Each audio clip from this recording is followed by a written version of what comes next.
Exactly. Something like 3 hours, no phones, sitting in a circle where you can see everyone's eyeballs and you can connect with each man and understand where they're coming from.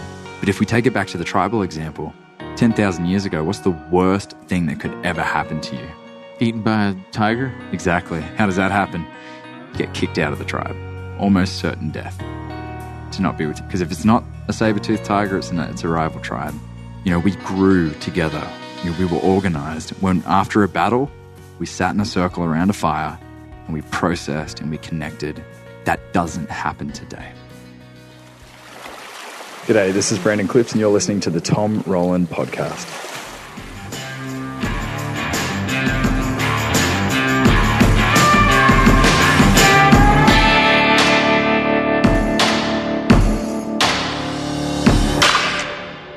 There are those in your life that mean a tremendous amount to you, and sometimes you don't realize that until many, many years later. What an impact, what a small little legacy someone left on your life. Today's podcast is kind of about that a little bit. There was a gentleman in my life. He's 10 years older than me. He was friends with my sisters. He was different, a little different than everybody else.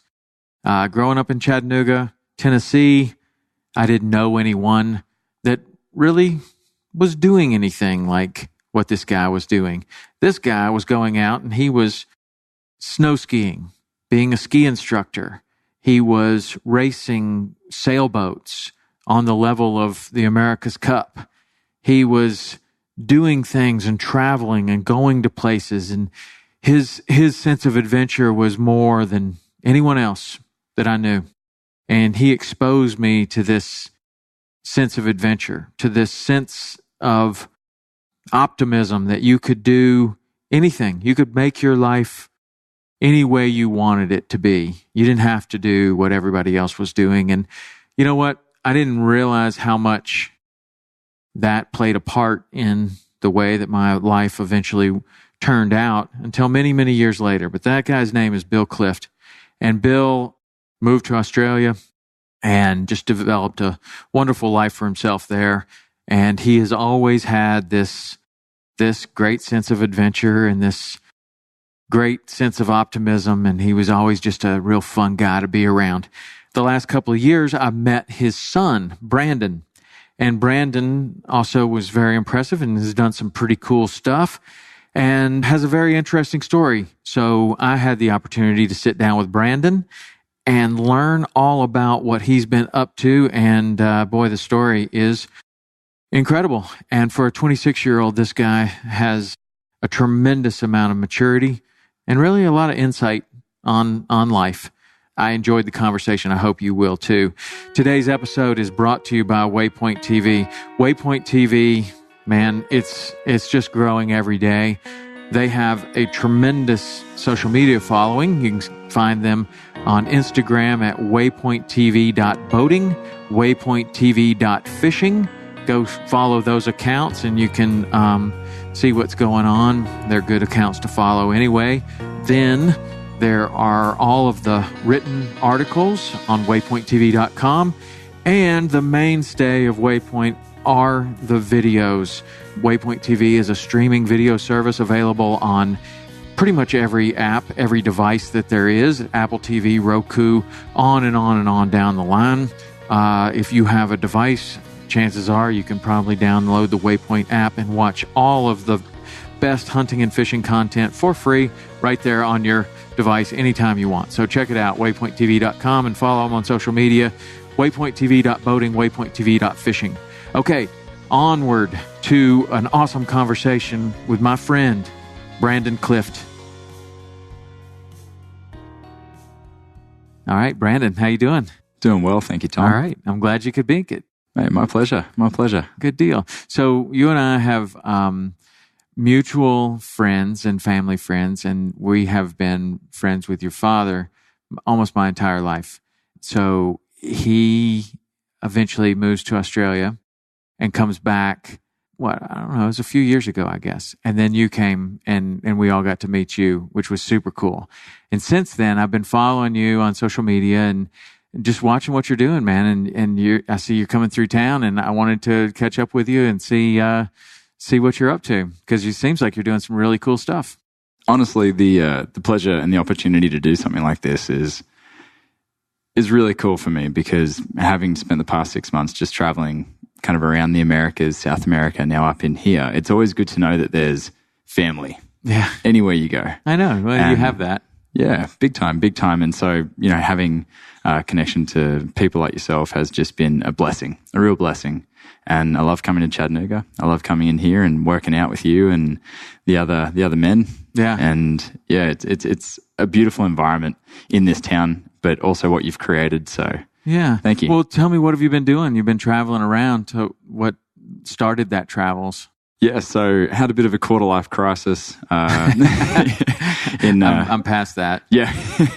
So mid 2017, I lost one of my businesses. Took a humongous hit, and it was a very tough time for me as a young entrepreneur. Nearly losing almost everything, and it really started to throw things into question for me of what I was actually spending my time on. And for a long time, my mentors and my parents were saying, Brandon, you're 25, be a 25-year-old, have fun, go do things. And my mentality was, no, I'll do that when this is done. And, I'm not the kind of person that goes out and parties and, drinks, and that's not me. So what was this that was needing to be done? So basically my mentor put it this way. He goes, go root, drink, and drug, and do what you need to do as a young man so that when you turn 40, you don't buy a Harley Davidson, cheat on your wife, and go through the crisis then. He said, be a young kid now. Yeah. And he said, sell your business. If it's for a loss, it doesn't matter. You'll have another. But go out and have fun. And he said, you'll never regret it. And it was hard. It was tough. I'd built my entire identity around my business. And what was your business? My business. So I had a gym on the Gold Coast in Australia that specialized specifically in people that had struggled with depression, anxiety, and that had never been to a gym before. So it was the only hole I could see in the market, because we have probably the most flooded city in Australia with fitness professionals, and it's also a area that's near and dear to my heart. And so we created this beautiful family of people that want to get in shape, but also be vulnerable in the process. And yeah, we all knew each other very well. And so how did you go down that road particularly? Did you have training in that, or did you just see that this was a need? There's a couple of things, and I think there's many variables that play into that. My upbringing was beautiful. I had beautiful parents, and they really worked their hardest to give me every opportunity possible. But being raised as a young man in Australia, I'm sure this is everywhere, but Australia has this real mentality around how boys need to be raised. If a kid, say a young boy falls over, skins his knee, starts crying, it's not uncommon to hear a dad say, don't be a sissy, get up, stop crying, and be a man. And that's not how my parents raised me, but that's definitely going to a private all boys school in Australia. That's exactly what I got. Was don't cry, don't show emotions, be tough. If anyone tries to make you feel weak, punch them, get into fights, prove that you're not weak. A lot of that had, not to say that I was a perpetrator of that behavior growing up, it just put me in this kind of dichotomy as a young man of, okay, I need to, I guess, be a successful, make money, drive a nice car, date the most attractive women. If anyone tries to tell me I'm not tough or try and make me look weak, I need to overpower them. There was this kind of dichotomy I was living in, because that's not who I wanted to be. I've always been an emotional person. I've always been someone who likes to connect with people and not do that through force. And I'd rather do that through mutual admiration. And so it was a very confusing upbringing for me, because I had a dad who was saying, it's okay to cry. It's okay to be emotional. Show your feelings. And so I'd go to school and go and show those feelings and then get beaten up in the process. And so it put me in a state of conflict mentally as I became a young adult, and then out of university. And yeah, I had to learn some things the hard way. Your dad is such a wonderful person. He is. I can see that would be interesting as a transplant to Australia, and seeing him in that environment where what he's telling you is not generally accepted. And that's what he is. I mean, he's the guy that was giving people hugs, 30 years ago before the bro hug was, in fashion. I don't shake hands. Give me a big hug. I mean, he's just such a wonderful person. And that's interesting that is such a different, culture really there. And well, it's not. I mean, that culture exists here, certainly. But what's different is that your dad was coming into that culture as a transplant, telling you that, this is okay and everything's fine. But as soon as you go out into the world, it's completely opposite, I guess, is what you're saying. Yes, and it's not just like the environment in school or what I learnt from, my sports coaches. Like it's on TV, it's in movies. Who are the protagonists in movies? Male-dominated kind of movies. You've got the, brunette, crew cut, doesn't show much emotion, solves things with his fists, doesn't do a lot of talking, but does a lot of action. Like these are the role models we've been given growing up, right? I think the only enthusiasm we get out of these protagonists in these movies is yippee-ki-yay. And that's about it. Yeah. Usually we're just given these models of men that, don't talk about their feelings, don't talk about their problems. They just handle their business on their own. Yeah. And I think that's where a lot of the issues are today with men's mental health is a lot of men have this belief that if they're struggling with anything, they need to be a man. And that looks like taking that problem, going to their cave with it and not coming out until they've figured it out. Or smashing it. Right. Exactly. Or having all that hidden and repressed dissatisfaction come out, sideways through mind-altering substances or really difficult periods of life. And so I believe, I guess the best way to coin it is emotional irresponsibility. And Australia, yes, it happens a lot, but you're right. I see it a lot here. I saw it a lot in South America. And I believe that if we had more consciousness around this, we'd have less men taking their lives. So is that what led you into creating a business around this and bringing in fitness into this? Is that, you just, because of your experiences that you had, you just see, man, I could make a difference right here.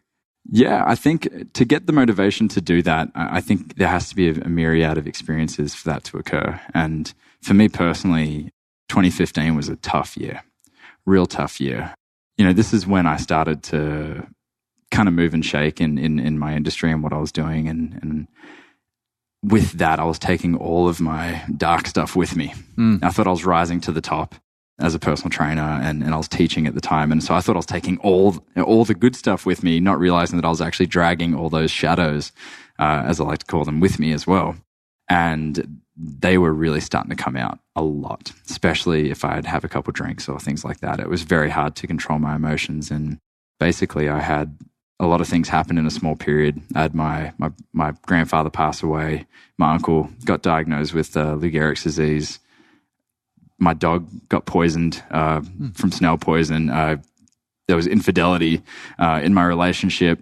And all these things happened at one time. And it caused me to snap into a mini psychosis of sorts, you could say. Wow. And there were panic attacks. And I remember getting behind the wheel of my car and just driving down the road and going, well, that tree looks strong. That tree looks strong. Wow. I could do something here. I could just end it all. And something just came to me in one of those scary moments. It's quite interesting, actually. So one night I had an argument with my missus, my girlfriend at the time, and I found out some things that were pretty soul-crushing. And so I had a panic attack, and I thought, oh yeah, now's a good time to get behind the wheel of a car. And so I got out and I just took off to get home as quickly as possible. And I was driving down this road called the Sovereign Mile. It's this long road, and they have these huge gum tree and palm trees along the way. And I just put my foot down, and I knew the tree. And I just put my foot down and went, I'm going to do it now. It wasn't like one of those split second, at the last second, turn the car away from the tree scenarios. It was probably the second I got to about maybe 100 mile. I took my foot off the accelerator, put on the brakes, pulled over, because a voice came into my head. And it was strange because it was my voice, and it was as vivid as if I was sitting right next to me in the car. And what I heard was, nah, dude, man, before you knock on that door, you need to leave some form of impact on this world. And you've taken the very best life has had to offer up until now. It's time to give back. And it was weird how clear that was. And that is verbatim exactly what I heard. And so I drove home. I just fell into my bed and I cried for about 20 minutes straight. What I discovered later on, as I've learned more about the male psyche and psychology, and I've worked in men's mental health, is that 20 minutes of crying and everything that led up to that was a series or years of me repressing, hiding, and denying so much anguish and emotion because I was too afraid to be vulnerable and show those feelings or those emotions around my peers, around my colleagues, around my staff, around my family. And so what happens is, and we learn this in psychology with men, is the more we repress, hide, and deny these feelings and emotions, they will always make their way out eventually. In one way, shape, or form, or it manifests in many different ways, I'm sure. Many different ways, but in my experience, Tom, do you ever have those moments where you go, I told myself I would never do that again? Of course. It's a repetitive cycle. And so my question would be, what is the underlying shadow that's driving the bus, that's causing those things to happen? And so it's a process of taking these parts of ourselves that we may be ashamed of and that we don't want to see, that we don't want to face, and we certainly don't want other people's to see. So we hide and repress those things. But it's a process of actually pulling them out and putting them right in front of us to say, I see you and I know how you turn up. And so before I say that thing I always regret, before I do that thing that I always regret, I'm going to acknowledge you and understand that you are a part of me. You may never go away, but as long as I put you right in the forefront of my consciousness, you can't control my life the way you have been. Because if I put that sucker behind me, and if I push that right behind me where I can't see it and I don't look at it, he's right next to my hamstrings. And anytime I take any strides in life, he's just going to go, cut.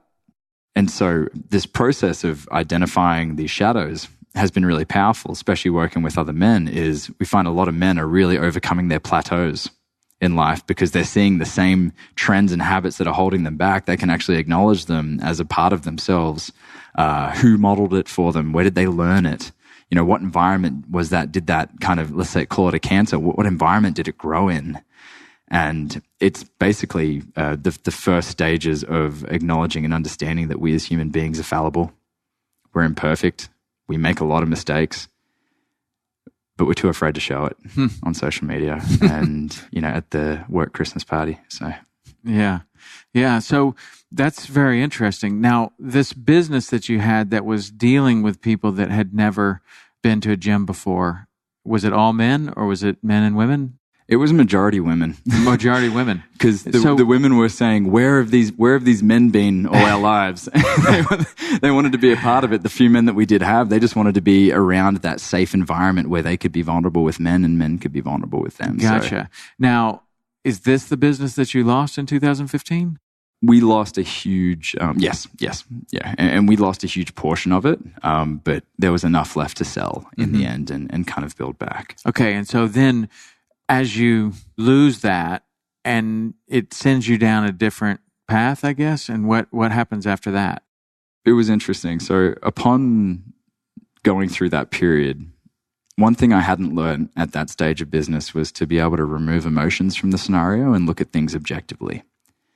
I was taking all of it personally.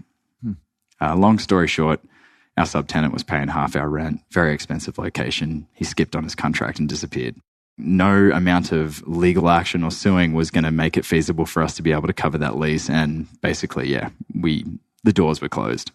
For me, it was really tough because I'd built all of my identity into this business. So it was like, to me, it was a personal attack and it put me in a bit of a tailspin and made me start to question what was important.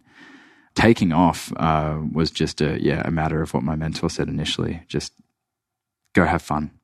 So that's where you are right now.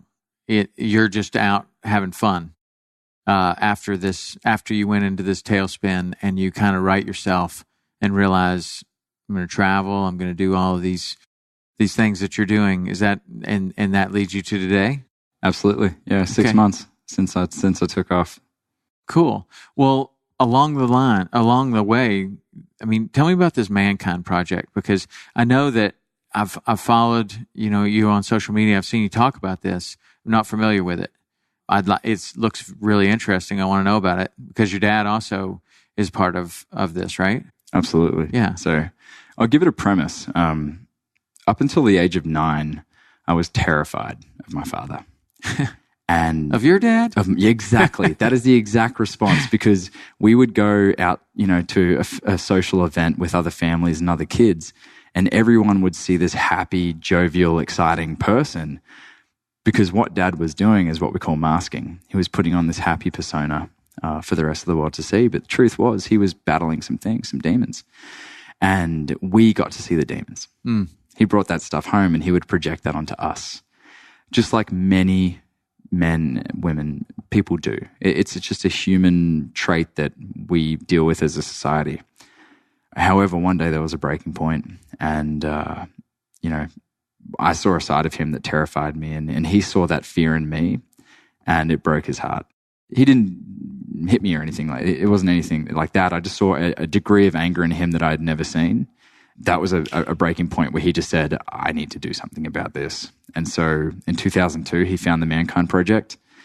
He initiated through their rite of passage, the New Warrior training. And that was from that moment on, he and I began to build our relationship. And I'm happy to share that he's my best friend today. Well, that's awesome. I love him dearly, and we're very close. So when he finds this, what does it look like when you find it? And I mean, you found it through him, right? But when somebody happens upon this, I mean, how are they going to happen upon this thing? Usually at a huge transitionary period of their life. I believe the Mankind Project turns up at times where men are facing ultimatums. We've had a lot of men do our initiation because their wives have basically driven up and said, if you don't take him, I'm leaving him. And we've had other men come up and say, if I don't do this, I'm going to lose my family. And so we find a lot of men don't do the training voluntarily just because they want to take that 1 degree of extra growth, because they usually end up getting 45 degrees of growth from that point. Generally it's men that are given an ultimatum, or they realize that they need to quit making the same mistakes and start to take responsibility for their actions and the implications of their actions. Mm-hmm. So what is it exactly? Yep. So the Mankind Project is a non-profit men's organization that was created in the 80s. By 3 men that just basically decided that the pattern needed to break. This toxic masculinity was growing at a ridiculous rate. The yuppie era of the 80s, it was all who had the nicest car, who had the first cellular phone, wank, wanky, wank, wank, wank. And these men decided, look, we need to start bringing some authenticity and realness back to this world and in the male persona. And so they created the support group, and it was designed to help create men become better men, better fathers, better husbands, better citizens. And the whole premise around it is creating accountability in life. So for men to be held accountable to their actions, responsibility, whether that's emotionally or whether that's just accepting responsibility for their actions and what needs to be done, and ownership, taking ownership for everything that happens in their world. So there's no blaming, no excuses, and no denial. Mm. And so since its conception, we've initiated just about 70,000 men worldwide. Wow. Into this organization. Well, it doesn't seem to be anything that I really know about in the U.S. Is it over here? Yeah, it was founded in the U.S. Okay. MKP's, they do an incredible job with their facilitation, but they're only just starting to pick up the marketing side of things. And now they're really starting to make leaps and bounds in that realm. But usually it was through word of mouth that you found out about it. Mm. So, well, tell me, what do you do? Like when you find this and you get dropped off by your wife that's about to leave you, what does it look like after that? So I can't go into specifics because we don't want men coming to these weekends with expectations. Yeah, I understand that. It's about coming in a clean slate. And so for me, I was quite afraid because I'm going to this thing where there's twice as many staff as there are initiates because it's a lot of work to lead these. There's 48 processes. varies in different countries, but in Australia, there's 48 processes in this weekend that all contributes to helping a man break open the layers. You could say like the classic onion analogy. Mm-hmm. But really, it's about breaking down the mask, breaking down the persona, breaking down the ego, and helping men understand, like, if you're standing there naked, no money, no status, who are you at your core? And is that enough?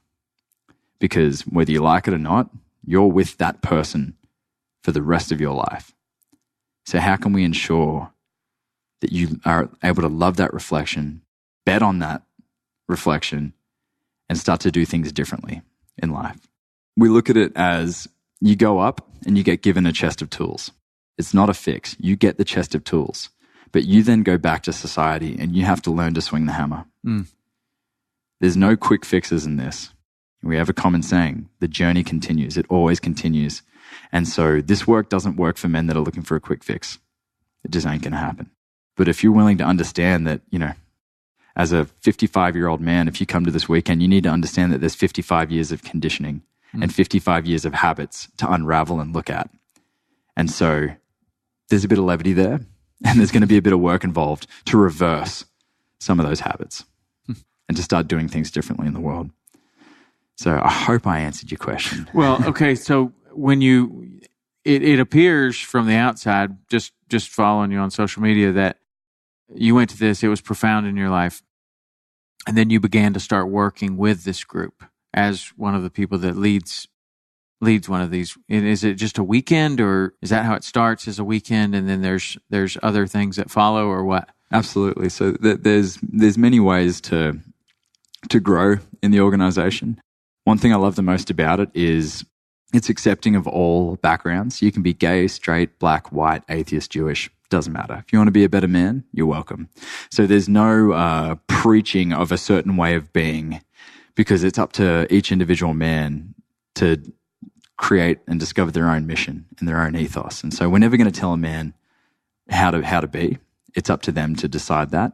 But to get back to your question, it's important to understand that growth always continues. And so once you do a new warrior training, you get a lot of tools, you get a lot of answers, but there needs to be continual work. And so we created these groups called the I group, which is called an integration group, meaning you've got the tools. You go back to your wife, you go back to your husband, you go back to your work and your kids, and it's going to take a bit of work to start to put these things into practice and put these things into play. And so each week you have an opportunity to sit in a circle with a bunch of other men and check in. How are you doing? How are you integrating? How can we hold you accountable? How can we ensure that you have the support you need if your wife just isn't meeting you halfway? Because in a lot of cases, a lot of men have lost the trust and support of their significant others. And so that significant other might be going, okay, you did this weekend with these blokes. You seem to be more open. You seem to want to communicate more, but I don't know. I don't trust you just yet. Yeah. So there's some healing that needs to be done in that process, whether it's self-healing or whether it's healing with others. And so I group or integration group is a great opportunity for men to have that accountability and support continually. And so some MKP groups are open to men that aren't initiated through the weekend. So I did it for 8 months before I went up on the mountain and did the training. And it's the first thing I went to after I had my one of the I groups was you did that before you even went to the weekend. Absolutely. Deal. Absolutely. For 8 months, because I was so skeptical. So it sounds, I don't mean to this come off the wrong way, but it almost sounds a little culty. 100%. Yeah. It sounds super culty. I get it. Super culty. What's the difference between this and a cult? So with a cult, there is only one way of being, and you have to follow that, that way. There's no stepping outside the lines of that.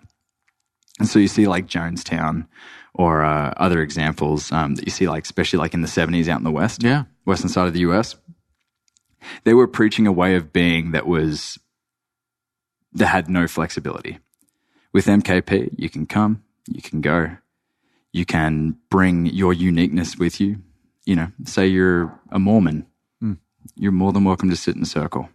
as long as you understand and respect that there are going to be other men in that circle that may think differently, may believe in different things, may have their own relationship with whoever their high calling is.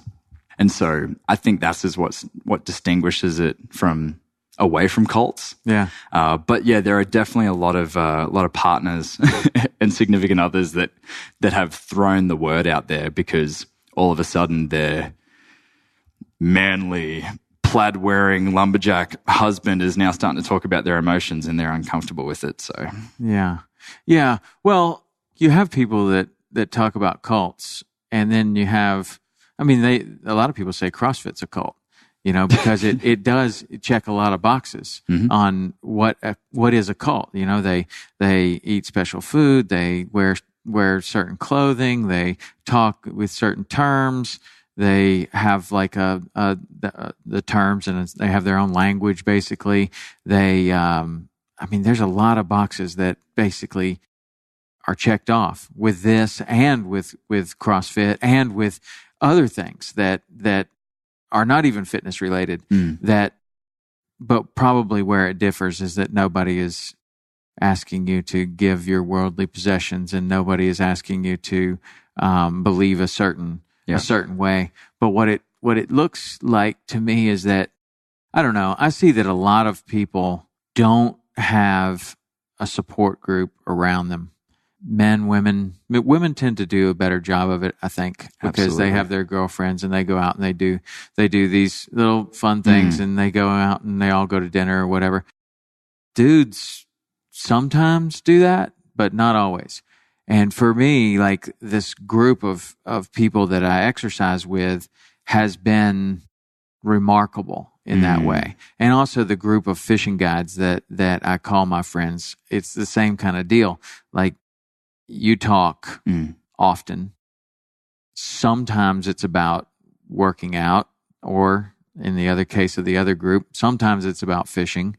And then you get into other things about what's going on in people's lives. But I think everybody needs some sort of group that they belong to. Don't you? I believe so. Did you have one before this? I thought I did. Yeah. I thought I did, but it was smoke and mirrors. Here's a typical conversation at a bar in Australia. Hey, mate, how you going? Oh, yeah, not too bad. Yourself? Oh, yeah, pretty good. Did you watch the footy on the weekend? Oh, yeah, not a bad match, eh? Yeah. Like, that is the extent of a conversation. Yeah. Then you might talk about the girls you slept with on the weekend. Then you might talk about, the additions you did to your truck. Like, that's the depth of it. But how many people go up to someone and go, man, how are you? Like, how are you doing? Are you okay? Those aren't conversations that are had, but I know through the CrossFit community, the depth of conversation goes a lot deeper because there is a trust and a safety that's built when you sweat with someone. Yeah, there's no doubt about that. And especially when you're doing things that are, inherently dangerous, squatting, PR weights or whatever, and you're counting on that person behind you to be there for you. You can't see them. Yep. You don't know, are they checking their phone? You don't know what they're doing, but you're going to do this, and you're going to get in a position to where likely you're going to need some help. And is he going to be there or not? Or two people on either side of you. And I think that as, you are a part of, that's just a microcosm of the world. Like, that's just a microcosm of your life, is that you can't see these people and you're going to need them, and you're going to need them, and you can't set a PR squat if you're looking over your shoulder. You can't. You're just not going to. You have to be 100% focused and know that these people are going to be there for you because they've always been there for you. And they understand how important this is. You understand how important this is. You're both on the same page. You're operating as one, a hive mind almost. And I think that through fitness and working out together in certain ways like that, like, I don't know if all fitness is like that, like all workouts are like that, but when you're doing something, or maybe there's a team aspect to it, or there's some sort of a way that you're coming together, and then you're sweating, and there's also humor involved, that tends to bind people like none other. And it's the same thing with the special forces or boot camp or going to the military. That's what people say always, is that sweat and humor bind men like nothing else. And but I do think that over the last 15 years of my life, having this group of people there has been such an incredible enhancer to life, every aspect of it, because I have these friends. And didn't always have that, but it sounds like that's kind of what you encountered with this deal. Absolutely. Well, you think about it this way, speaking to that communalism, that communalistic environment like the military, or, your rugby team or your football team, your CrossFit, box. What if there's a man who, for the first time in his life, wants to go speak to his father who abused him, and to speak his truth to his father and share with his father that he wants to create a relationship with him, that he wants his father to have a relationship with his grandchildren? Who does that man have behind him?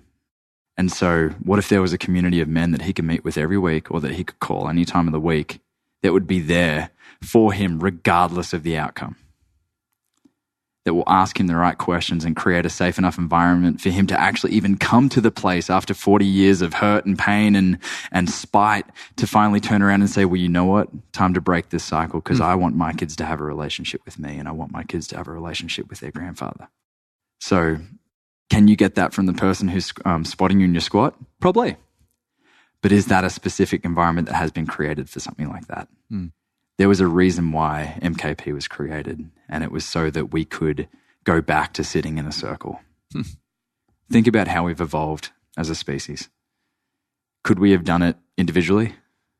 Oh, definitely not. No, definitely not. As soon as you said, think about how we've evolved as a species, right after saying sitting in a circle, I'm thinking, well, there's a complete disconnect. There's a complete disconnect like never before in the world, which I think is one of the things about, my profession is taking people fishing. And for a long time, my entire job is getting on the boat with one other person and going in a place where cell phones don't work and spending the entire day doing nothing but trying to make sure that guy has a great time. And he's doing his best just to make sure that he's enjoying the day. And it's a really interesting situation and relationship, because a lot of times that person that's on the front of the boat is CEO of a giant corporation who never gets away from his phone, who never gets away from someone wanting something. And for the first time in a long time, the person that he's with wants nothing more from him than for him to have a good time, not asking about money or advice or business or anything. In fact, it's funny, this kid didn't even ask me what I do for a living. Sometimes you can see them squirming because they want to tell you, dude, I'm the CEO of the second largest company that does this in the world. And, that was my strategy for a long time, is I never asked. And, later, 3 or 4 years later, I'd find out that, wow, got somewhat of a bigwig, but it was just funny like that. But that's the first thing I thought about was disconnect. And how people thrive in a situation where all of a sudden they are connected back to people. And it could be as simple as just getting rid of the phone for a little bit. Exactly. Something like 3 hours, no phones, sitting in a circle where you can see everyone's eyeballs and you can connect with each man and understand where they're coming from. But if we take it back to the tribal example, 10,000 years ago, what's the worst thing that could ever happen to you? Eaten by a tiger? Exactly. How does that happen? You get kicked out of the tribe. Oh, yeah. Almost certain death to not be with you. Because if it's not a saber-toothed tiger, it's a rival tribe. We grew together. We were organized. When after a battle, we sat in a circle around a fire and we processed and we connected. That doesn't happen today. And we see this I've worked with many returning servicemen. We see this a lot when men and women return home from the services and they lose that sense of identity. They lose that communalistic environment, and all of a sudden they're home and no one's depending on them to protect them and save their life. And this becomes this conflict between, well, if I'm not doing this thing that I've grown with and been through all this, I think especially talking about like the CrossFit example, when you test your limits with people, and you go through incredibly difficult, strenuous forms of resistance, you do build that bond and that community. And I think it's important for every single human being on this planet to feel like they're significant, that they're worthy, and that they're able to connect with those around them through more than just a Facebook post. Yeah.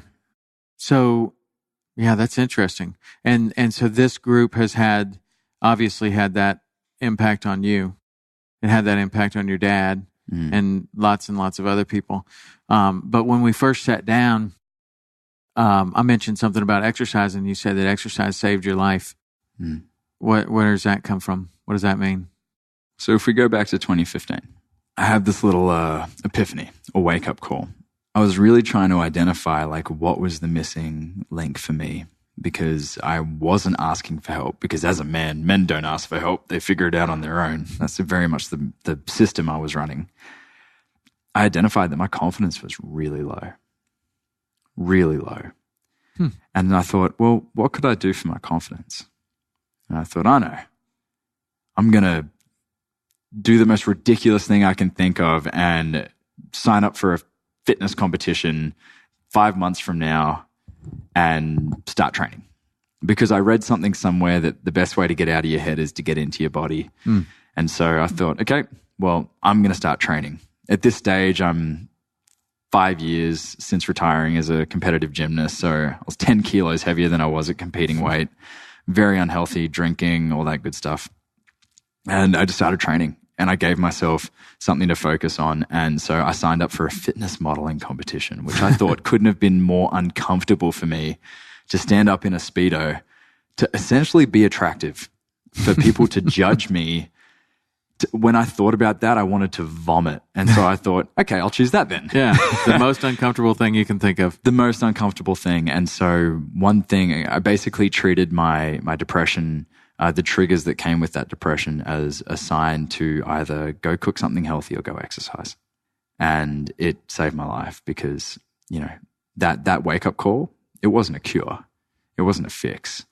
It was just a huge change of direction, a huge 180. And again, those habits that are created over years, the training became a huge catalyst for me to learn what it's like to actually truly feel resistance, to truly feel what it's like to, be 5% body fat. And you say to truly feel resistance. What do you mean resistance? So what I mean by resistance is to basically put myself in a pressure cooker that wasn't just my brain. My brain was definitely throwing resistance my way, but that was it. And so I wanted to test myself physically, because something that I always remembered from one of my a sports psychologist I was seeing when I was a gymnast, as he got to know me, he said, Brandon, you're the kind of person that wherever your physical stress is, your emotional is just below it. Like just below. Because when I was training, like for the Australian team in gymnastics, I was so emotional. I'd like stick a landing and start crying, or, I'd mess up something in training and get angry. And he said, you're an emotional person. And so your training is a huge catalyst to gauging with your emotions. And so I started using my training as a catalyst to start facing my shadows, facing my emotions. And so say I have a day where I feel absolutely useless and unworthy of anything that I have or what's around me, I'd go into the gym and try and prove it wrong. Kill yourself in the gym. Exactly. Exactly. And so I think if we look at like Joseph Campbell's hero's journey, I think there was a series of, deaths that needed to happen so there could be a rebirth, right? And speaking of the men's work, and speaking of kind of these communities and tribes that I believe are more necessary today, I want to ask you a question, Tom. Where are the rites of passages in today's society? Well, I think that they can be self-installed. I think that you can have rites of passage that you create for yourself. I think that in our world of hunting and fishing, there are traditional rites of passage. When you kill your first deer, when you go hunting for your first time, when you are able to hunt or fish by yourself for the first time, when you catch your first fish, when you're able to handle the fillet knife yourself, when you're able to do all of these things that come with this responsibility that is based upon this experience that you've had. That's why I feel so strongly about hunting and fishing as a tradition that is passed on, because it's way more than catching a fish or killing a deer. It's way more than that. And when you look at it in regard to what you just said, you can see this stair-step approach of dozens of rites of passage that are passed on to a young man or a young girl, that each one is a stair-step to further responsibility. Like, you don't just hand an 8-year-old a fillet knife and tell him to cut a fish open until, they've had experience with other things. And then they've cut bait with the knife, and then they've cut this with the knife, and they've cut the next thing with the knife. And there's this stair-step approach of, okay, now you're going to get your own fillet knife, and you're going to be able to do this yourself because you've watched me do it 100 times before, and I've shown you and kind of guided your hand. Now it's time for you to do this yourself. And that is a very simple rite of passage, but it stair-steps up to, okay, now you can hunt by yourself with a loaded gun. Lots of things can go wrong. You're going to drive there yourself. You're going to open the gate yourself. You're going to close the gate. You are in charge of your destiny. And for the first time today, you're going hunting by yourself. Well, that is never going to happen in a responsible household unless there have been countless dozens of rites of passage that have led to that. And then everybody's okay with it. And you are teaching that person not only to be a full-grown, responsible man or woman, but you're also teaching them the skills that are necessary to do this small task, which we're calling a rite of passage. So I think that their rite of passage is still quite evident in our community, and especially in the one that we're speaking to now in the hunting and fishing world. But a lot of the rites of passage have disappeared in the general society. There's no question about it. A rite of passage used to be that, the young warrior would have to spend the night out away from the tribe, and you certainly don't see that happening anymore. A rite of passage now is going to college, I guess, maybe, but that comes with so much support and so much cushion and ways that you can phone a friend or phone home, and everything will be taken care of. When some of the rites of passage that I talk about that are self-installed, like my son is going to go to, we're looking for this for him. Like, what is a rite of passage for him? And he's already done all this hunting and fishing and all that stuff, but what is the next step? And so we chose a NOLS course, National Outdoor Leadership School. He's going to go to this summer, and it's going to be sea kayaking and backpacking.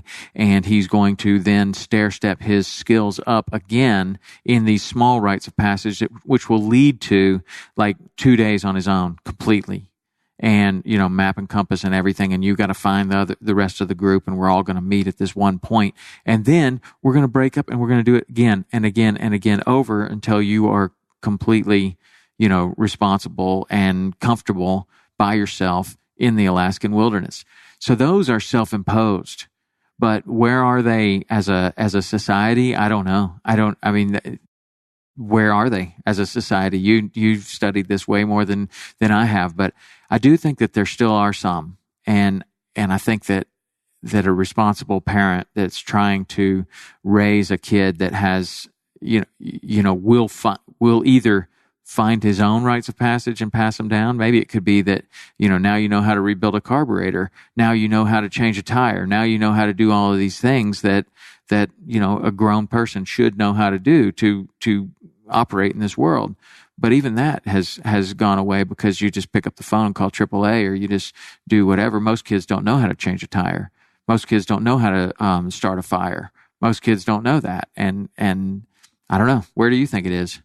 Well, you just showed me a side to the hunting culture that I never considered, which I think is really neat, is showing these kids what it's like to take responsibility, responsibility for a knife, responsibility for a gun, responsibility for a property that you've entered. I think that's really cool because it's showing. And then also one step further is responsibility to the animal that you are pursuing. You have the responsibility to practice over and over and over and over and over again, so that when you do pull that trigger and you do decide that this is the one that you're going to take, that it's going to be a clean kill. Because if you're terrible and you blow the back leg off and now you track it for a long time and it's really dirty, and when you get there that animal is still alive, that is not a good experience for anyone. It's certainly not a good experience for the deer. It's been a terrible experience for a young kid. And then but you can go around all of that by, just explaining that, look, this is not what we want to do. We want to go and we want to kill this animal. We have an obligation to this animal. And then you start bringing in this whole, culture of respect of the game that you're trying to kill. You're going to eat every piece of it. We're going to practice over and over and over and over and over again to be a responsible hunter. And a responsible hunter is not just somebody that knows what their target is and what's behind it. So you're not going to kill another person, but you're going to make sure that everything about whatever you're using, if it's a bow, then you are dialed in perfectly, and you're not going to shoot further than you're comfortable with. You're going to have to get within this cushion of where your bow is perfectly sighted in, and it's going to be a clean kill every time. Or a gun, and you're going to have to go to the range, and you're going to have to know that at 200 yards you can hit this. At 300 yards, you're horrible. Don't even try. Maybe it's 500 yards. Maybe it's 100 yards. But that responsibility too I think is something that's passed on. Sounds like a beautiful vessel for. It can be. Yeah. For a young man or woman to really get to know themselves, because I believe to me it sounds like there's a degree of mindfulness involved in every process, and it's up to that individual being able to execute each of those steps and to see that the hard work and training is gonna turn up in the end result, right? A clean kill, the biggest, point buck that they've ever shot, or whatever that means. And I think, to answer your question of where I think the rites of passages are today, I would say that largely in common culture, there aren't many. I think the way we see it turn up today in society is pledging a fraternity or a sorority. It's spring break. It's getting laid for the first time. It's been positioned around these vain concepts. And I'm not trying to downplay the Greek system, but I'm just talking about how, you look at the values that are placed upon young manhood. Nowadays, it's like, man, you got to get with that girl at the bar. If you're not, you're a, what. I believe it doesn't create a sound foundation for young boys to become men. Because we look at the whole premise of a rite of passage. Look at the Australian Aborigines. Mm. When a young boy is 11 or 12, they get sent out on what's called walkabout. And for not just a night, they're gone for days in the wilderness on their own. They have to craft their own spear, hunt their own game, build their own fires, survive, and then come back. The whole idea of that is so the young boy can die so the man can emerge. Mm-hmm. And in Joseph Campbell's hero's journey, he talks about the death being one of the most important stages and phases in a man's development, in a person's development, so that they can re-emerge. It's like Gandalf the Grey becoming Gandalf the White. It's so necessary. But what happens is when we don't have these rites of passages in society, we end up with little boys in grown men's skin, leading our countries, leading our companies, leading our organizations, leading our families. And so you have this little boy that can grow a beard, that has muscles, that can throw a punch, that can drive a car, that can shoot a gun, trying to figure out how to be a man in life by projecting their internal frustrations by not feeling like a man onto everyone else around them. And so that's why I don't believe spring break or pledging a fraternity is adequate enough for a young boy to know what it's like to become a man. Losing your virginity doesn't make you a man. Mm-hmm. Starting a business doesn't make you a man. Shooting, hunting and game and getting your first kill doesn't make you a man. What I believe makes someone a man is when they can look in the mirror and look themselves in the eyes and not flinch, not falter and say, I see you, I respect you, I love you, and I understand that you are doing the best that you can as a man. And so that's where you feel like this group has brought you and many others. And do you feel also that the end result is what you just described of looking yourself in the mirror? Do you believe that there are many other ways that you can get there besides this group? But 100%. Yeah. I'm of the firm belief that there's many ways to skin a cat, and that MKP isn't the only way. What I believe in more than anything is about taking responsibility, about acknowledging and understanding that things may need to change and doing something about it. And there are many incredible organizations out there that help men and support men, and I firmly believe that if it's not MKP, there's something else. Right. And you know, somebody could find this, everything that we've just described and outlined, they could find it at a jiu-jitsu studio, or they could find it at a CrossFit community. If you find the right one, if you find the right situation. And some people are finding it with their own parents and with their own families and with their own, but the end result is that someone grows up to basically having no regrets, basically being able to, I mean, that's what I'm hearing, and that's what I think of when I think about somebody that's very confident, comfortable in their own skin, feels good about where they are in life. They can look themselves in the mirror and think, you know what? I've given it everything that I can do. I've made plenty of mistakes. I'm going to make plenty more, but I have seriously done my best to be the best person that I can possibly be. And you know, if I would be in support of any group that led more people to feeling that way, because I know that a lot of people don't. Like, that's for sure, that a lot of people don't. A lot of people have regrets. A lot of people have, for whatever reason, maybe didn't follow through on their passion in life, and then they regret it for the rest of their life, right? Like, they didn't give it everything they had. And I think that when you do, you have no regrets. You have no demons deep down inside. I mean, everybody's got demons deep inside for something, and it all manifests differently.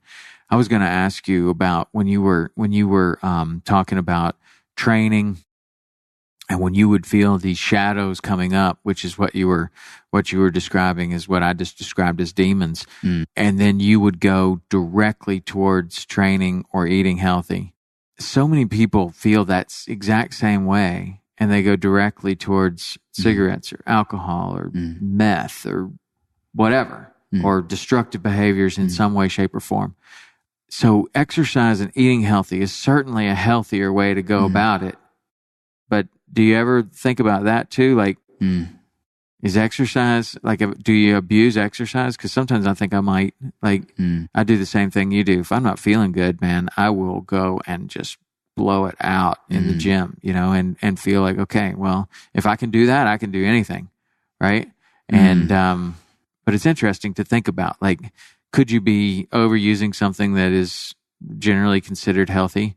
Like, I know some people can, because, like, some people will run and run and run and run and run, and then you can destroy your life through good things. Like, all you want to do is run, and now your family doesn't want to be around you anymore because you don't want to spend time with anybody. All you want to do is run. Right. You know, and I've seen that happen too. And I've seen it happen with with people going into the CrossFit world, and now their family doesn't understand what's going on, and all they want to do is hang out at the gym, and then their family goes down because they just went off the deep end.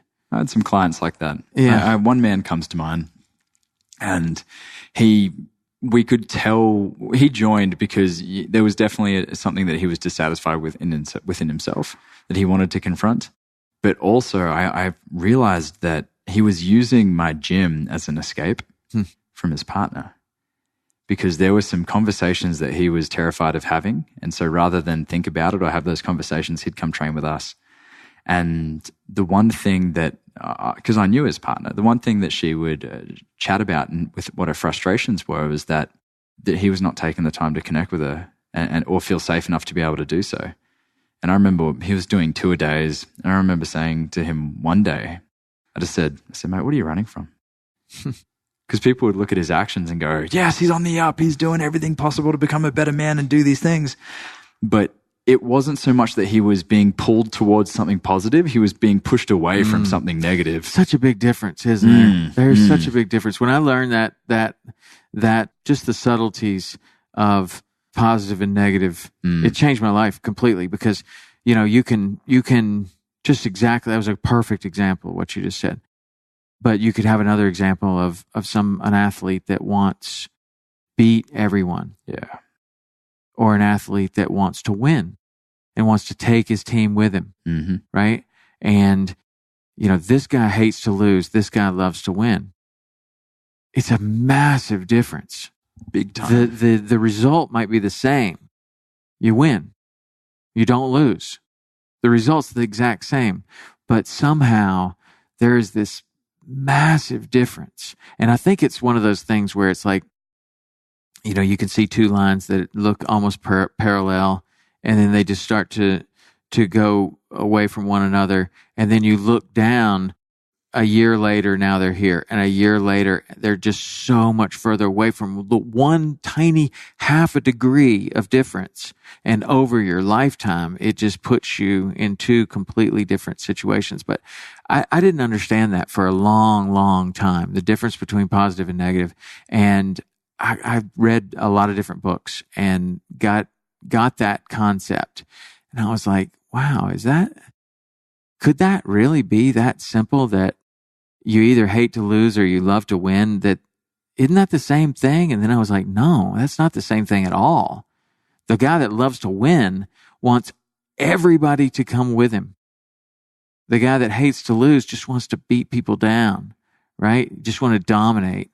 You look at the longevity of athletes in sport, especially nowadays at the level that people are competing, injuries are just popping up left, right, and center. And I always, being in like the competitive space and like training down at the Australian Institute of Sport, you always watch the athlete that says, I'm going to prove them wrong.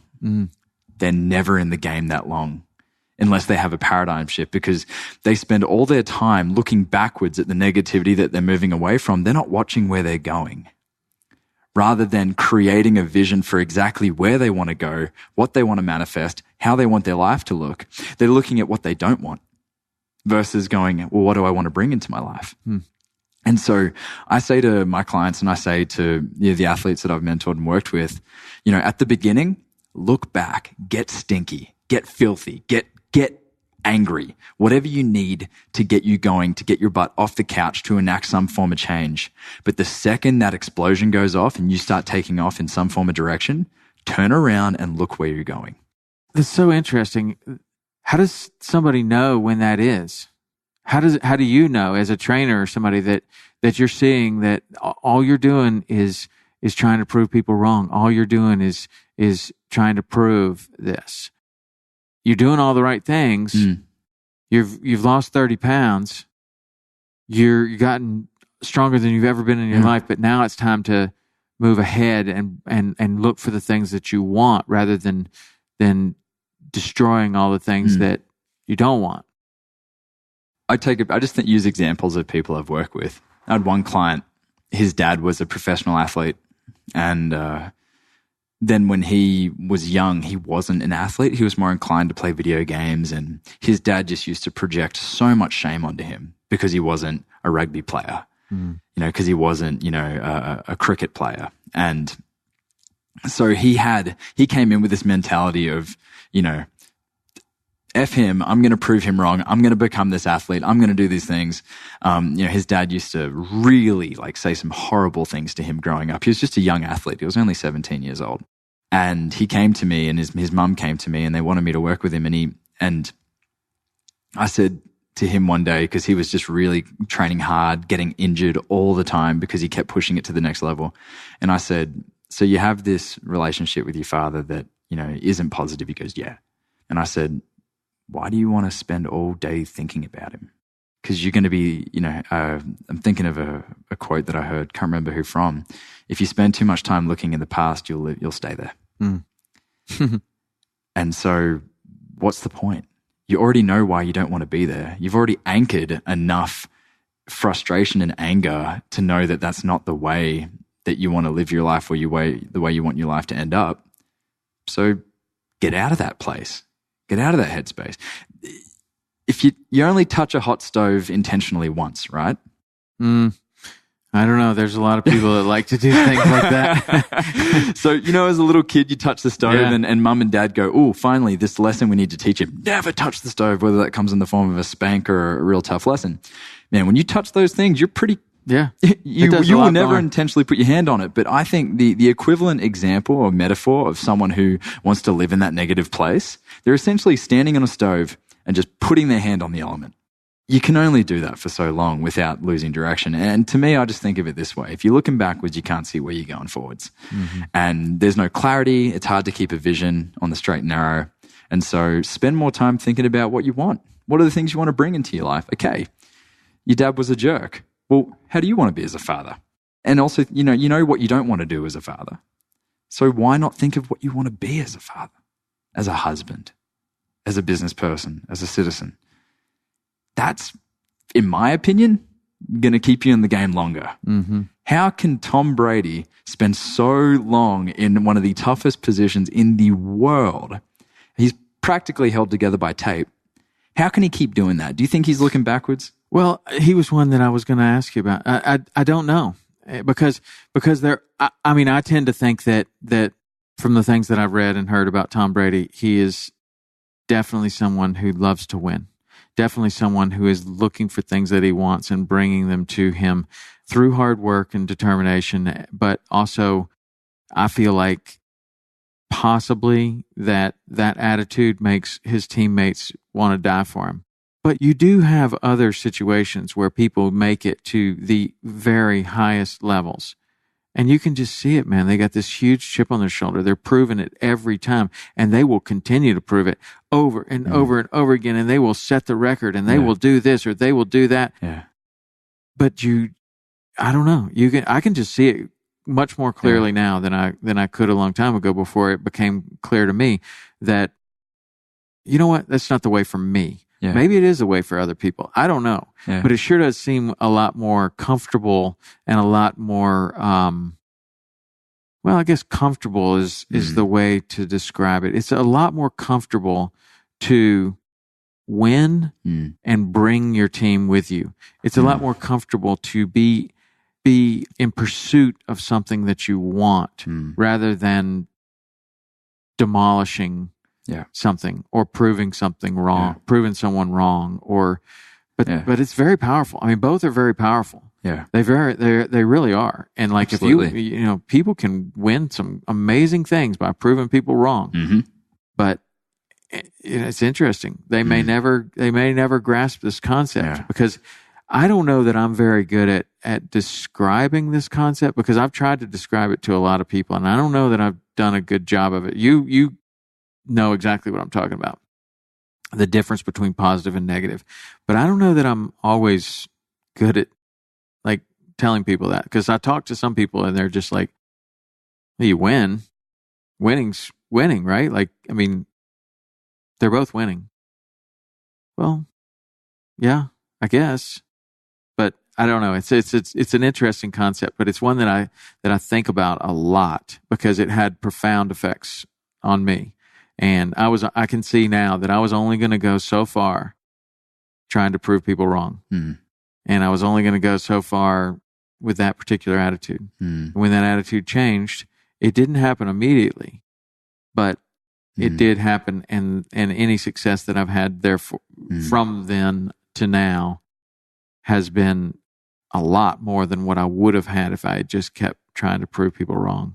Sounds like you were more focused on proving yourself right and your own dreams and desires. I think that's how it maybe went eventually.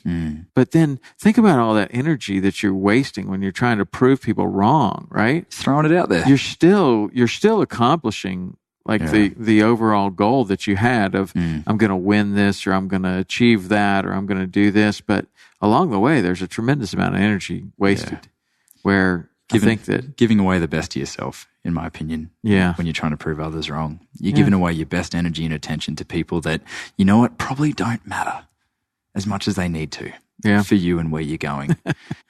Yeah. That's a tough one. Does that come up, the positive and negative thing in your group? Well, that's kind of something I've just used in a big way in my development personally and with my athletes and with my clients. And so, but MKP is more about just creating an environment where you can walk away with those answers. And so if you come to me looking to overcome some scenario or situation that you're in, for you to fully take ownership of the situation and for you to fully act upon what you discover, I can't tell you what's wrong with you. It's for you to discover it yourself.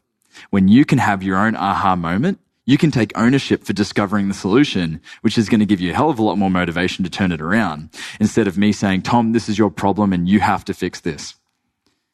Because there may be a part of you that went, man, that fourth grade teacher that told me I had to do those things, and my dad always told me I should and I need to do all these things. If you can have your own aha moment, then you get to own the whole process. Yeah, that's interesting. There's a book very popular right now, Extreme Ownership, Jocko Willink. You like that one? I figured you would. Biggest read of 2016. Yeah. I mean, and that has been a great book. One of my favorites probably that I read recently. You can take that like you are to any level.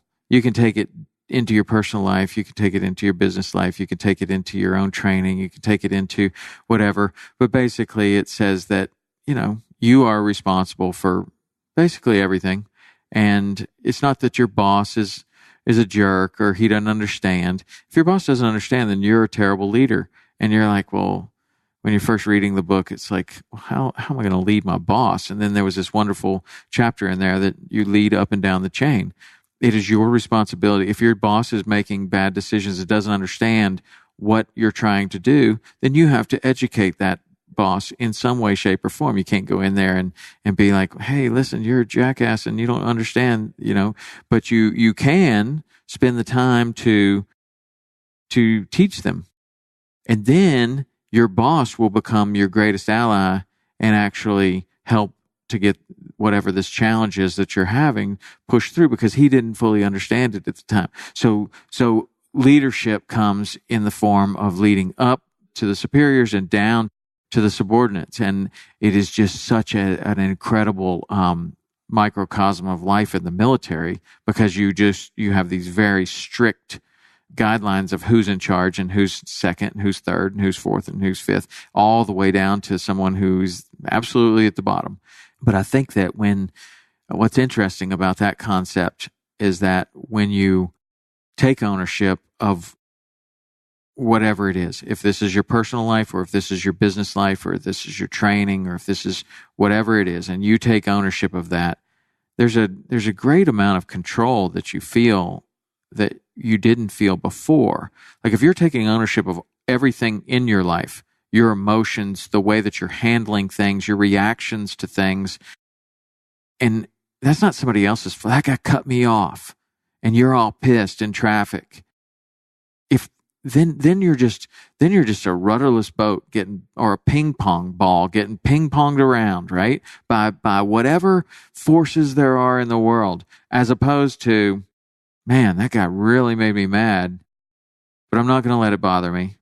And I'm going to keep on going on my day. And he's probably going to kill somebody if he keeps driving like that. So I'm going to slow down and just go about my business over here and not let that get you upset. And then there's this, all of a sudden there's this control. You just feel like, wow, I don't have to let all of that stuff dictate the way that I feel. I believe ownership is a gateway to humility, a true gateway to humility, because first thing I like your metaphor of like the rudderless boat, if we're not taking ownership. The example I've always used has been, you can get washed around in the big bad waves of the world. Or if you take ownership, you can plant a foot and pivot and be able to look at all your options. My mentor always called it ownership. Own the what. And if you take ownership, you then have an ability to do something about it. You then have an ability to change the situation. But if you're not taking ownership, you're living in denial. And what I love about, Jocko Willink in that book is, when I think the example was there was one of his one of his guys tripped, his boot clipped something and it gave away their position when they were in Ramadi. He tells himself, I should have made him run more tires to learn to lift his feet more. And I think that's just a beautiful example where we take away the blame of that person, because that guy might feel horrible, especially if it involves in, death of a fellow troop or something, as bad as that. How about we create an environment where that guy can learn from that and he'll never trip on that step again? Right. And it creates a more positive environment for change. And I believe the more ownership we take in life, the more capability we have to really practice humility. And if we take it further into like Jungian psychology, that's when you get to be a true king in your world and establish a kingdom, when you can, create, be humble and take ownership. Gives you the best way to lead. So how old are you? Just turned 26. You turned 26. You're pretty wise for a 26-year-old. Thank you. I mean, and that probably comes from some negative experiences, I would imagine. You're losing your business and you're doing all those things. But now you're traveling. You're in the middle of a move. Like you're going to Salt Lake. Yeah. I decided that I'm, that I've enjoyed my little 6-month discovery trip. And I've decided that Salt Lake City is going to be the place to kind of lay some roots and set up base. It's interesting you talk about Salt Lake City, because I was thinking when you mentioned rite of passage, they still know rite of passage in Salt Lake City. The Mormons, like you get to whatever age, and I think it's after college or whatever, and you got to go and do the mission work, and it's incredible. I had a friend that was a NFL quarterback, Mormon, and he was really, really high in the draft. Like he could have gone, and he went and did that mission work because that's it. That's what he has to do. And there wasn't any. I mean, it's like you could be number one in the draft pick. No, this is what I'm supposed to do, and that's what he did. And he eventually made it back into the NFL. Very, very interesting story there. But they know rite of passage for sure. Absolutely, they take it very, very seriously. But I think that is. There still are lots of places where there are rites of passage. I think that when you look at the U.S., I mean, like there's still plenty of countries that demand military service. Singapore and right, and it wouldn't hurt if we did. Everyone gives 2 or 4 years, not necessarily for the protection of the country, but for the protection of our country's minds, probably as much as anything. But anyway, tell me about your Salt Lake. What takes you there? Why Salt Lake? So after following my mentor's advice to go root, drink, and drug, I wasn't a week into my trip in Peru when I met my now girlfriend. There it is. You'd think I failed my mission. I didn't. She hated me at first. She didn't hate me. She thought I was a douche. So that gave me some time to, and I don't even notice her because I just left everything that I knew, and I was very like a scared young man in a new country. But, I went off and did some discovery of myself, went off to the Amazon and spent a lot of time alone in the jungle and really started to get to know the man in the mirror. And she didn't really notice me and I didn't really notice her until I learnt What who were you I on was. some sort of a group trip or? Yeah, so basically I thought, what's the closest thing to going backpacking and kind of getting lost somewhere? I thought, well, there's this program called Remote Year where you can travel with other business, entrepreneurs and workers that work from their laptops. You travel around the world together. You all work on your laptops, but you can enjoy experiences together. So I thought I didn't want to go completely solo in a country that I didn't speak the language. And I went with this group and she happened to be a part of it. And so Utah is where I'm going to basically set up base. But again, I can work wherever I have a laptop and I intend to do a lot of traveling. And so what are you working on now? So we have a mission right now. In the past year, I've had 3 mates take their lives. It's something near and dear to me because I was on that exact same path. I hear the same thing over and over whenever something like this happens. We never knew. We never knew it was going to happen. No one saw it coming. And so for me, I'm very public on social media and these guys knew that I worked with men and around the men's mental health space. And my question is, why didn't they reach out? Now, do I take responsibility for their actions? Absolutely not. There's a clean line there. However, what can I do to help change the statistic? Men are 4 times more likely to take their lives than women. And so I want to turn that number around. And so I'm taking 10 of the top men in my program, which is called the Path of the Warrior, to Base Camp Everest. We're going to do the 10-day trek. Our mission is to put out a call to action for every single person on this planet that's lost someone to suicide, to write them a letter, send us the letter, and we're going to carry every single one of those letters to the base camp. Then, with permission, if we can get permission, we're going to do a ceremony and we're going to burn the letters. Not read them, just burn them and let them go. Almost in a way of just letting every bit of shame that person might hang on to or hold, letting that go too. And so we want to sponsor 2 men that are battling that may not have the means to be able to do it. We want to sponsor them entirely. And we also sponsor another gentleman whose only son took his life last year. And he did not see it coming. And so we want to sponsor him to be able to join us as well so that he can have that peace. And we want to do that in April, May next year, where we're getting there. There's still a lot of work to be done. I will definitely admit that I am nervous and I feel a little bit out of my depth at times with this mission, but we set the intention, it's going to happen. And so that's what the next 6 months looks like for me and my crew. All right. How many people work with you? I have 2 other coaches that work with me, and I've got a group of men. And everybody's remote? Yeah, everyone's remote. So one more question before we go, because we've been going for an hour and 20 minutes. So you keep talking about this mentor. Who is this person? How does he or she fit into your world? So his name's Larry Dawson. He's 70 years young. He's gonna kill me. I said that.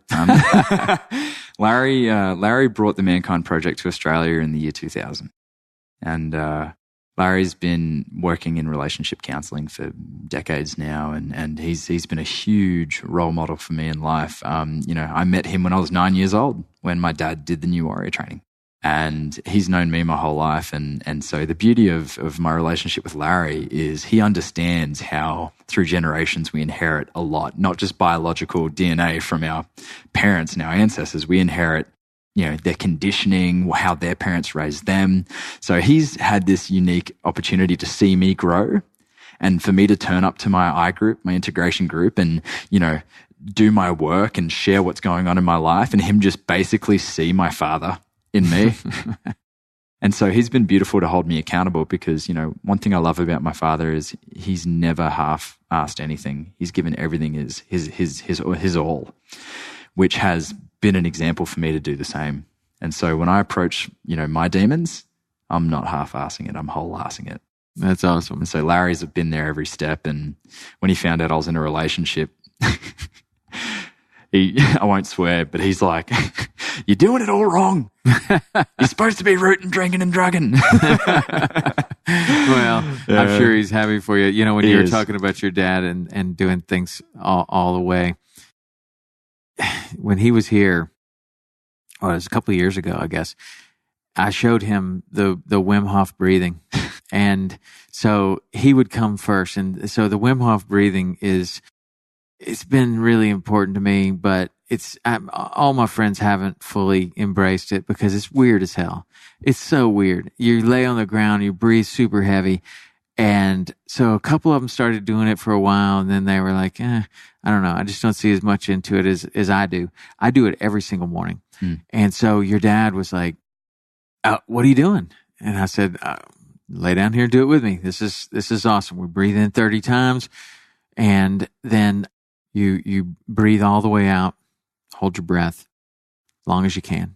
Then breathe one big breath in, hold your breath, and then wait for as long as you can. And then you do that again 3 or 4 times, and then we're going to do it at the very end. We're going to do push-ups at the very end." So he grasped this right away. And on the first time, you can see some weird stuff. It's almost like you're on drugs. I mean, You are really, really hallucinating sometimes. All kinds of stuff's going on. And so we're doing it side by side. And I have an 87-pound chocolate Labrador Retriever.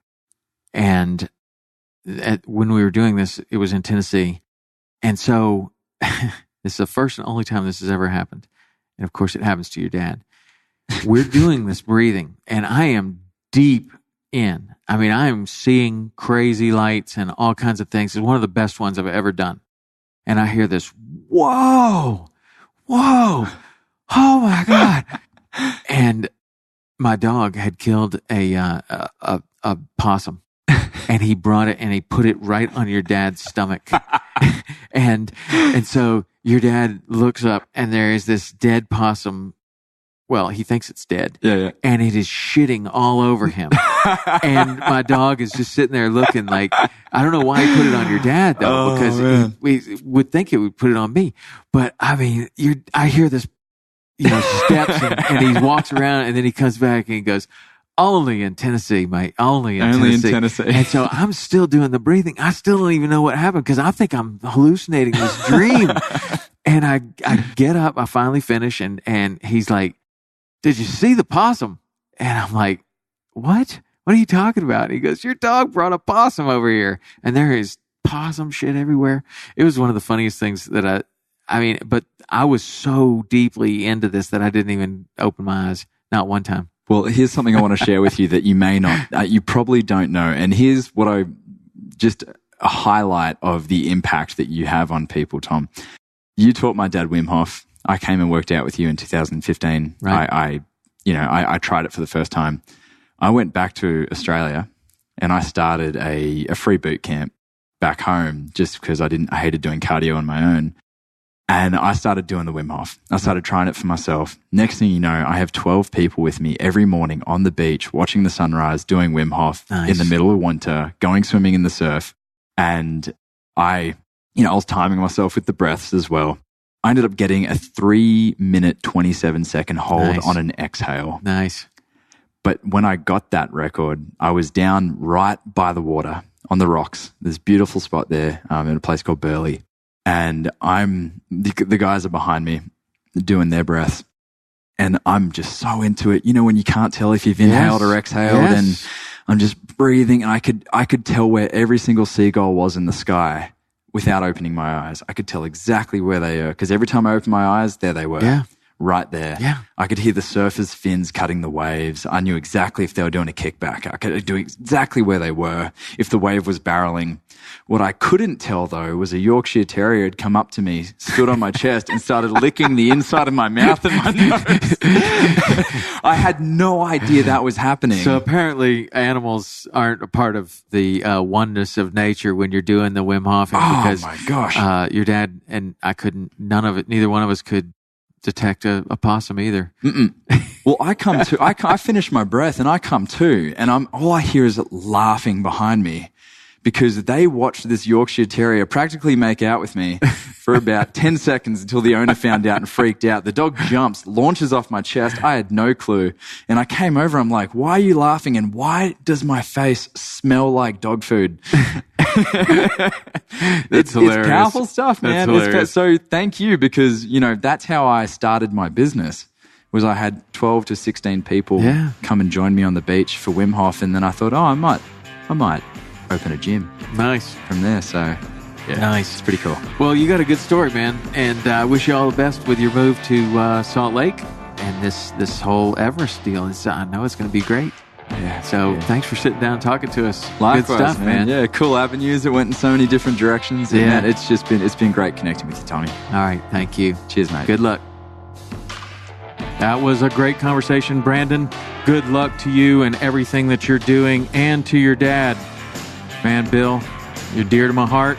Thank you for the influence that you had on me and giving me the sense of adventure and giving me a glimpse into being able to write your own ticket, man. Write your own story and make it a reality. All right, for you guys in the audience, I hope maybe this podcast has the same effect on you.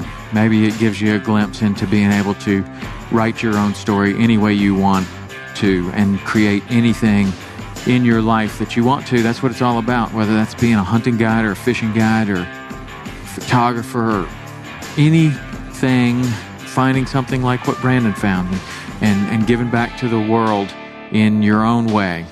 Anything's possible, man. And no one has to have done it before you. Just get out there and make it happen. All right. See you later.